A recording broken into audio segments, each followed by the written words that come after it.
آپ دیکھیے کہ جہاں ہمیں جہنم سے بچنے کی فکر ہوتی وہاں ہمیں یہ بھی ہوتی ہے کہ یا اللہ جنت میں لے جانے والے کام کیسے، وہ کون سے کام ہے، میں کیا کروں کہ میں جنت میں گھر بنا سکوں.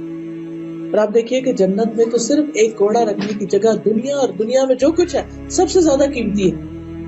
اگر ہمیں کوئی کہے کہ میں تمہیں ایک چھوٹی سی چیز بتاتی ہوں، اگر تم یہ کر لو تو تمہیں فلاں علاقے میں بہترین گھر مل جائے گا، تو ہم میں سے کوئی نہ ہو کہ جو وہ نہ کرے. لیکن جنت کے لیے ہم وہ چھوٹے چھوٹے عمل جو ہیں ان کو اگنور کر دیتے ہیں. اگر ہمیں واقعی جنت کا شوق ہے تو پھر اس کے لیے بھی محنت کرنی پڑے گی، اس کے لیے بھی کوشش کرنی پڑے گی. اور ان کوششوں میں بھی آپ دیکھیں کہ ہماری کوششیں بعض اوقات کسی کام کے کرنے کی ہوتی اور بعض اوقات کوئی کام چھوڑ کر انسان جنت میں پہنچ سکتا ہے. مثلاً حدیث میں آتا ہے رسول اللہ صلی اللہ علیہ وسلم نے فرمایا، میں ذمہ دار ہوں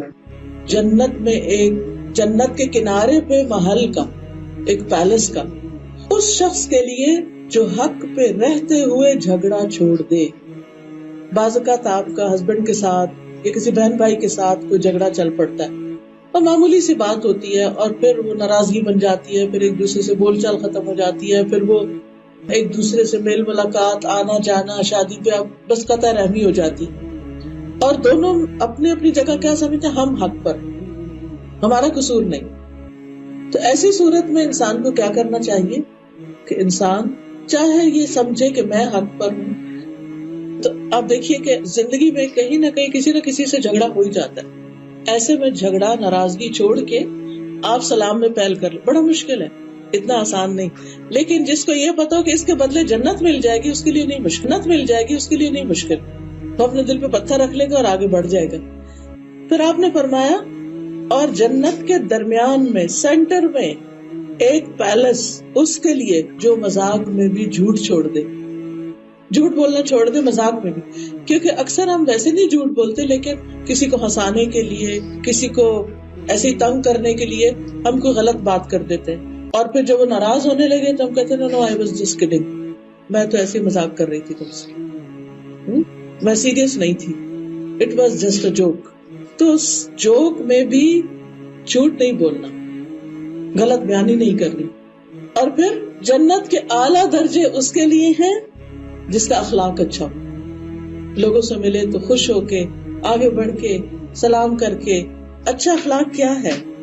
دوسروں کو اپنی ذات پر ترجیح دینا، دوسروں کو آگے رکھنا، اپنے آپ کو پیچھے کر لینا، خود بھوکا رہ کر کسی کو کھلانا، دوسروں کی ضرورت کا خیال رکھنا. اور اب تو حالات یہ ہے کہ بھوکا رہ کے کھلانا کیا، خود کھا بھی رہے ہیں تو کسی کو آفر نہیں کرنا. ہماری نئی نسل تو اب اس طرح آگے آ رہی ہے.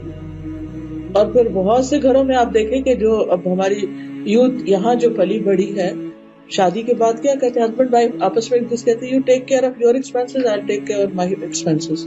اپنا خرچ کرتے ہیں، بیوی بھی کام کر رہی، میاں بھی کام کر رہا، ہر ایک اپنا کام کر رہا، اپنا خرچ کر رہا.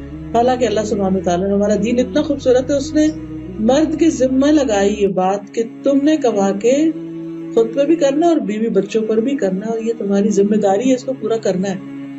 اگر بیوی ہزاروں بھی کماتی ہے اور میاں سے بھی زیادہ کماتی ہے تو بھی وہ مال اس کا اپنا، اس کا دل چاہے تو گھر میں کنٹریبیوٹ کرے، نہیں چاہتی تو بے شک نہ کرے. لیکن اگر وہ کرتی ہے تو اس کے لیے وہ صدقہ لکھا جاتا ہے اور اس کے لیے بہت بڑا اجر ہے اس پر. تو بہرحال اگر واقعی ہم جنت میں جانا چاہتے ہیں تو اس کے لیے ہمیں اپنا اخلاق اچھا بنانا ہوگا، لڑائی جھگڑا چھوڑنا ہوگا. اور اچھے اخلاق میں سے ایک عادت یہ ہے کہ انسان دوسروں کا خیال رکھے، کوئی صحت مند ہو یا بیمار ہو، اور خصوصاً بیمار. اگر کوئی بیمار کی عیادت کرنے کے لیے جاتا ہے تو رسول اللہ صلی اللہ علیہ وسلم نے فرمایا، جو اللہ کے لیے کسی بیمار، یعنی اپنے رشتہ دار یا دوست، کسی بیمار، آپ ایسے جسٹ ہاسپٹل میں ڈراپ ان ہوئے ہیں، اپنے کسی عزیز پیارے کو دیکھنے کے لیے گئے ہیں، آپ ساتھ جو کسی اور کا بیڈ ہے، اگر وہ اکیلا بیچارہ مریض پڑا ہوا ہے اس کو بھی پوچھ لیں. پچھلے دنوں ہماری ایک جاننے والی تھی، وہ بیمار تھی، ان کو ہم دیکھنے کے لیے گئے، کچھ اور لوگ بھی گئے. تو اسی روم میں دوسرے بیڈ پر ایک اٹالین خاتون تھی. تو سارا دن بیچاری اکیلی ہوتی تھی تو ان کو پوچھنے والا نہیں تو، لیکن جو ہماری مریضہ تھی ماشاءاللہ، ان کے بہت جاننے والے دینی دوست ساتھی، ایک جا رہا ہے، دوسرا جا رہا ہے، تیسرا جا رہا ہے دیکھنے کے لیے، تو وہ پھر ان کو بھی پوچھ لیتے. تو ہماری ایک ساتھی ہیں، انہوں نے ان کا حال چال پوچھا، ان سے باتیں کی، تو بہت خوش ہوئی. تو انہوں نے باتیں کرتے کرتے تقریباً ایک ہفتے کے بعد میرے خیال ہے ان کو پھر کلمہ بھی پڑھوا دیا. پھر اس کے چونکہ وہ کینسر کی آخری سٹیج پر تھی، تو ان کو لے گئے اس وارڈ میں جہاں پر بالکل ایسے مریض جو صرف موت کا انتظار کر رہے ہوتے ہیں، اس میں لے. اب وہ ایک دن پھر دوبارہ گئی ان کو دیکھنے کے لیے، تو دیکھتے ہی پھر خوش ہو گئی، کہتی ہیں اللہ اللہ، یعنی وہ اللہ کا نام لے رہی تھی. تو اب آپ دیکھیے کہ ایک شخص آپ کے ذریعے ہدایت پا جائے، آپ کے لیے 100 سرخ اونٹوں سے زیادہ قیمتی ہے. تو ہو سکتا ہے کہ آپ کے حسن اخلاق کی وجہ سے، آپ کی کیئر کی وجہ سے، آپ کی تھوڑی سی بات کی وجہ سے، آپ کے تھوڑا سا دل جوئی کی وجہ سے دوسرے شخص کے دل میں اسلام کی محبت پیدا ہو جائے، اور اس کا انجام جو ہے وہ اللہ کی پہچان کے ساتھ ہو. ظاہر ہے کہ وہ اس حال میں نہ تو بیڈ سے اٹھ سکتی ہے، نہ نماز پڑھ سکتی، نہ اب وہ تو سیکھنے کے دن ہی گئے. لیکن اگر کوئی لا الہ الا اللہ ہی پڑھ کے دنیا سے جاتا ہے تو اس کی آخرت تو محفوظ ہوئی نا. تو یہ چیزیں کیسے آتی ہیں؟ یہ اچھے اخلاق سے آتی ہیں.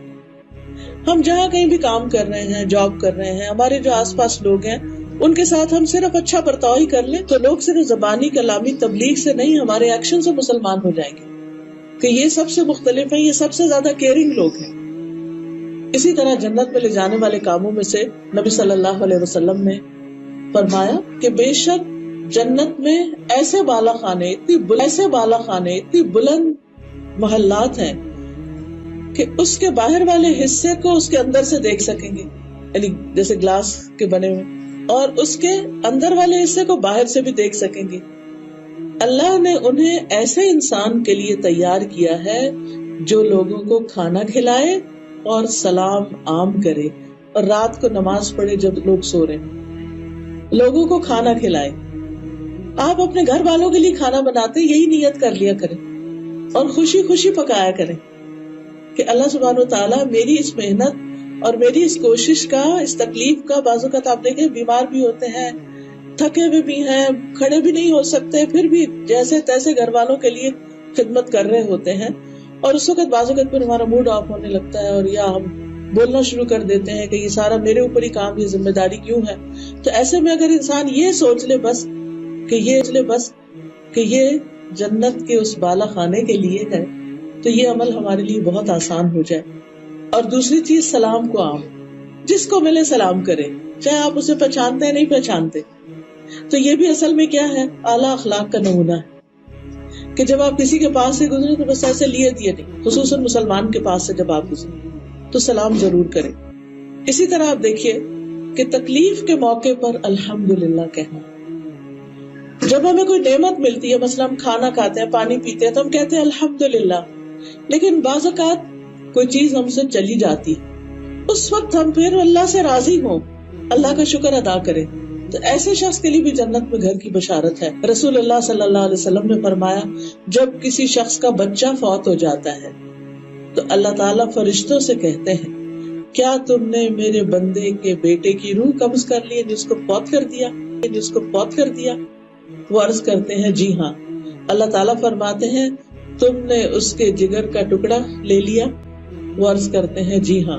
پھر اللہ تعالیٰ پوچھتے ہیں میرے بندے نے کیا کہا، یعنی جب تم نے اس کے بچے کو لے لیا تو کیا کہہ رہا تھا؟ فرشتے عرض کرتے ہیں اس نے تیری تعریف کی اور انا للہ و انا الیہ راجعون پڑھا، یعنی الحمدللہ کہا اور انا للہ پڑھا.